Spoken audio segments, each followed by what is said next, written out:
Dieu de tous les jours, Marc Thomas. Bonjour à toutes et à tous. La semaine dernière, nous avons parlé des sacrements, fruits de la terre, du travail des hommes et de la manière dont tous nos actes, toutes nos paroles, toutes nos activités humaines peuvent devenir le sacrement, c'est-à-dire le signe manifeste et la réalisation du salut de Dieu pour nous et pour les hommes aujourd'hui. Aujourd'hui, je voudrais me concentrer sur l'un des sacrements. J'ai intitulé mon émission « Mariage et sacrement ». Alors je suis un homme célibataire qui a envie de vous parler du mariage et de son sacrement.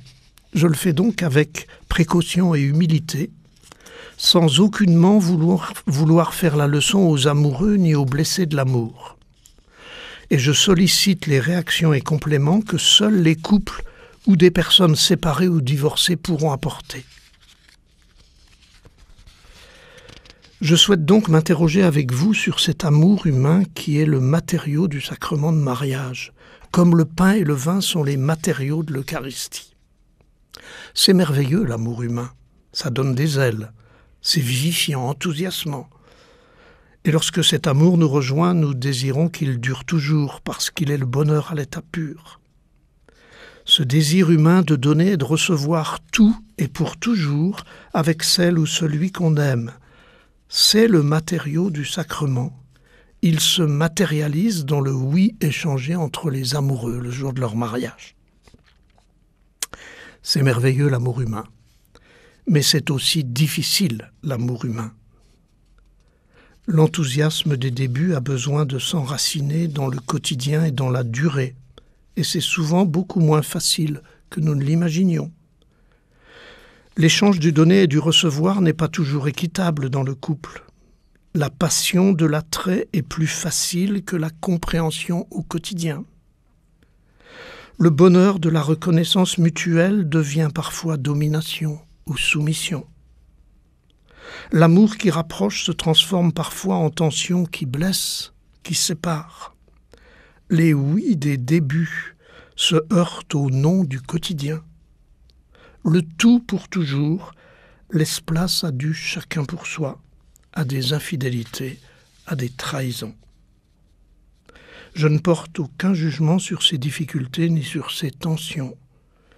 Je me dis seulement qu'un oui prononcé dans l'enthousiasme initial aurait bien eu besoin d'un apprentissage et d'une initiation dans la pratique du quotidien avant de pouvoir croire qu'il peut être définitif.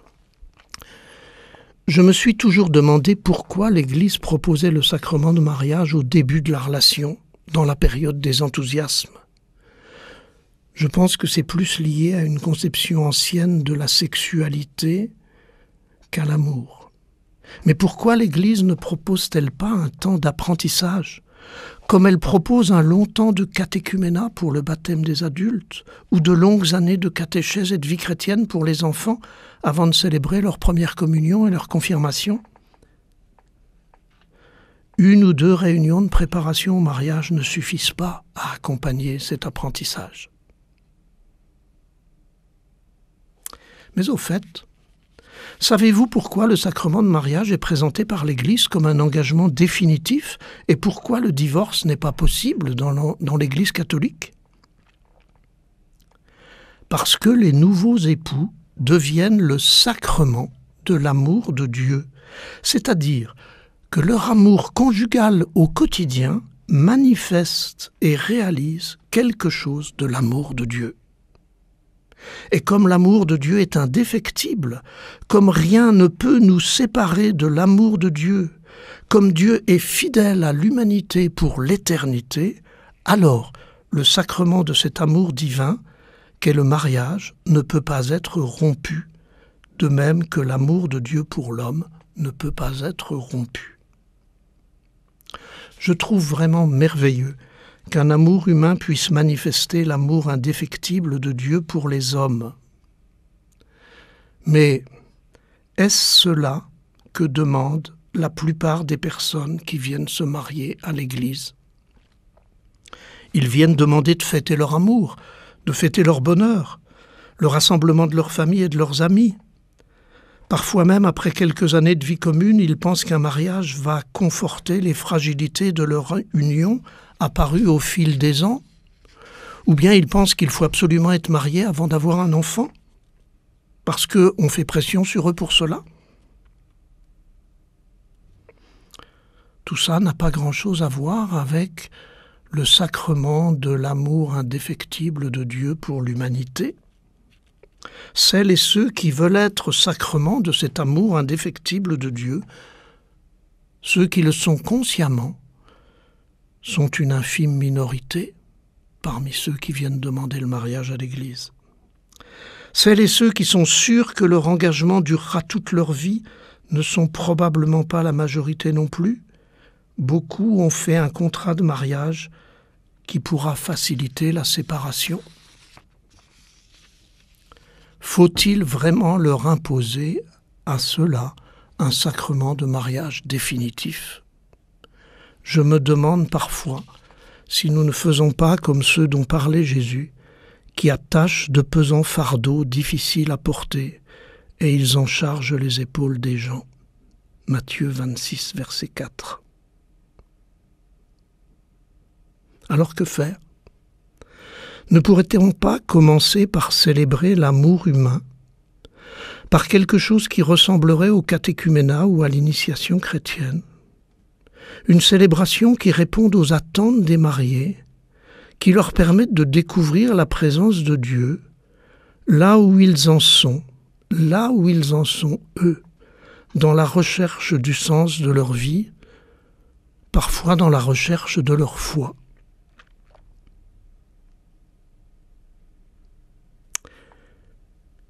Et puis, il y a tous ceux et celles qui ont cru en l'amour définitif et qui ont fini par se séparer, par divorcer. Je m'interroge sur la manière dont ces personnes se sentent accompagnées par les chrétiens, ceux qui sont des blessés de l'amour. Je ne suis pas marié, mais j'écoute beaucoup de personnes en difficulté dans leur couple. Beaucoup de personnes qui ont voulu respecter l'engagement de leur mariage alors que leur couple a explosé. Je pense à cette femme me racontant les infidélités de son mari, me disant combien elle s'est sentie trahie par les mensonges autant que par les infidélités.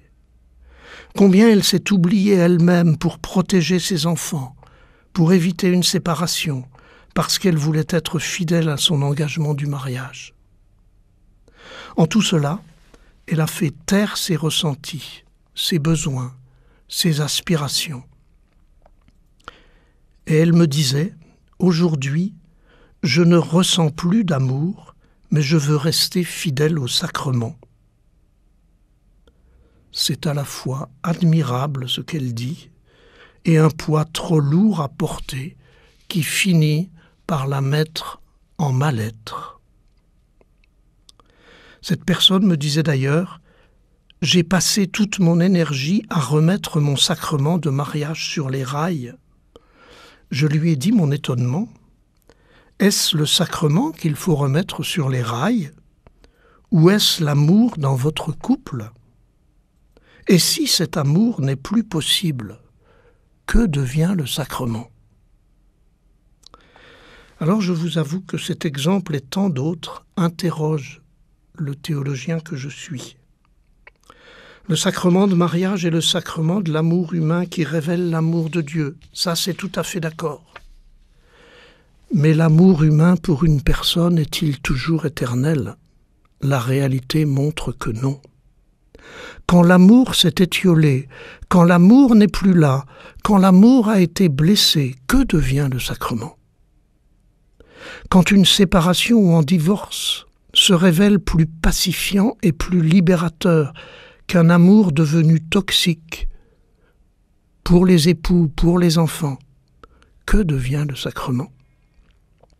Si l'amour humain est le matériau qui réalise le sacrement, ce sacrement survit-il à la disparition de cet amour humain? Je pense que ça vaudrait la peine que les chrétiens cherchent ensemble Comment répondre à ces questions? Pour ma part, je ne suis sûr que d'une seule chose.